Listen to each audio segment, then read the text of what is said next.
क्या सिर्फ एक हंसी किसी इंसान को सोशल मीडिया के कटघरे में खड़ी कर सकती है? क्या एक कॉमेडियन का काम सिर्फ लोगों को हंसाना है या गलत बात का विरोध करना भी उसकी रिस्पॉन्सिबिलिटी है? और आखिरकार ऐसा क्या हुआ कि बिग बॉस फेम कॉमेडियन प्रणीत मौर्य को पब्लिकली अपॉलॉजी मांगनी पड़ी? एक वायरल वीडियो, लाखों व्यूज और फिर शुरू हुआ ऐसा कंट्रोवर्सी जिसने इंटरनेट को दो हिस्सों में बांट दिया। आखिर क्या है पूरा मामला, आइए जानते हैं। नमस्कार दोस्तों, मैं हूं आरुषि पांडे और वेलकम टू आपकी खबर। सोशल मीडिया के दौर में कभी कुछ सेकंड्स की क्लिप भी बड़े कंट्रोवर्सी का वजह बन जाती है। इन दिनों चर्चा में है कॉमेडियन और बिग बॉस फेम प्रणीत मौर्य। एक वायरल वीडियो की वजह से उन्हें भारी क्रिटिसिज्म का सामना करना पड़ा। आखिरकार उन्हें पब्लिक अपॉलॉजी भी देनी पड़ी। लेकिन आखिर ऐसा क्या हुआ था? हाल ही में सोशल मीडिया पर एक वीडियो तेजी से वायरल हुआ। बताया जा रहा है कि वीडियो प्रणीत मौर्य के स्टैंड अप कॉमेडी शो का था। वीडियो में ऑडियंस का एक सदस्य कंट्रोवर्शियल रिमार्क करता है। उस वक्त प्रणीत मौर्य उस कमेंट पर हंसते हुए दिखाई देते हैं। बस यही कुछ सेकंड्स इंटरनेट पर वायरल हो गए और फिर शुरू हुआ पूरा कंट्रोवर्सी। वीडियो वायरल होने के बाद कई लोगों ने सवाल उठाए। उनका कहना था कि जिस कमेंट पर हंसी आई उसे चैलेंज किया जाना चाहिए था। कई यूजर्स ने लिखा कि पब्लिक प्लेटफॉर्म पर मौजूद आर्टिस्ट की रिस्पॉन्सिबिलिटी सिर्फ एंटरटेनमेंट तक सीमित नहीं होती। अगर कोई इनसेंसिटिव या कंट्रोवर्शियल रिमार्क करे तो उस पर रिएक्शन की भी जिम्मेदारी दिया जाना चाहिए। यहीं से सोशल मीडिया पर डिबेट शुरू हो गई।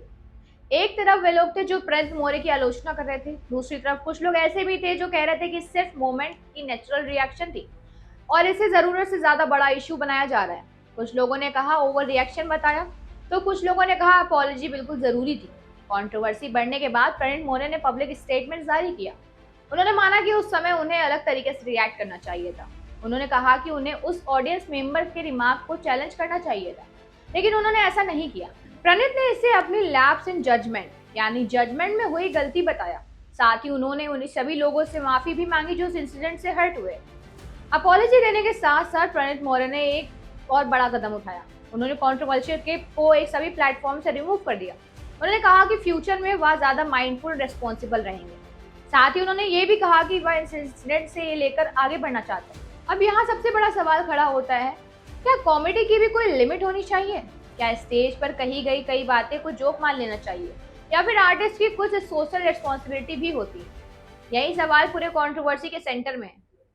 अब यहाँ सबसे बड़ा सवाल खड़ा होता है, क्या कॉमेडी की भी कोई लिमिट होनी चाहिए? क्या स्टेज पर कही गई कई बातें को जोक मान लेना चाहिए या फिर आर्टिस्ट की कुछ सोशल रिस्पॉन्सिबिलिटीज भी होती है? यही सवाल इसे पूरे कंट्रोवर्सी के सेंटर में है। आज के डिजिटल एरा में हर शो, हर इंटरव्यू और हर स्टेज परफॉर्मेंस रिकॉर्ड होती है। कुछ सेकंड्स का क्लिप भी लाखों लोगों तक पहुंच जाता है, इसलिए पब्लिक फिगर्स के लिए हर वर्ड और हर रिएक्शन बहुत मायने रखता है।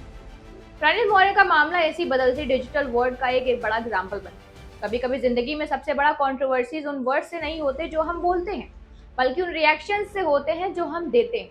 प्रणीत मौर्य ने अपनी गलती स्वीकार की, अपॉलॉजी मांगी और फ्यूचर में बेहतर करने का वादा किया। लेकिन इस इंसिडेंट ने एक और बार फिर से सवाल जरूर खड़ा कर दिया कि कॉमेडी और रिस्पॉन्सिबिलिटी के बीच एक लाइन आखिर कहाँ है। अगर आपको यह वीडियो पसंद आया हो तो लाइक, शेयर और सब्सक्राइब जरूर करें और कमेंट करके बताइए क्या आपको लगता है कि प्रणीत मौर्य की अपॉलॉजी पर्याप्त है या फिर पब्लिक प्लेटफॉर्म पर मौजूद लोगों की रिस्पॉन्सिबिलिटी और ज्यादा होनी चाहिए। मिलते हैं अगली बड़ी खबर के साथ। धन्यवाद।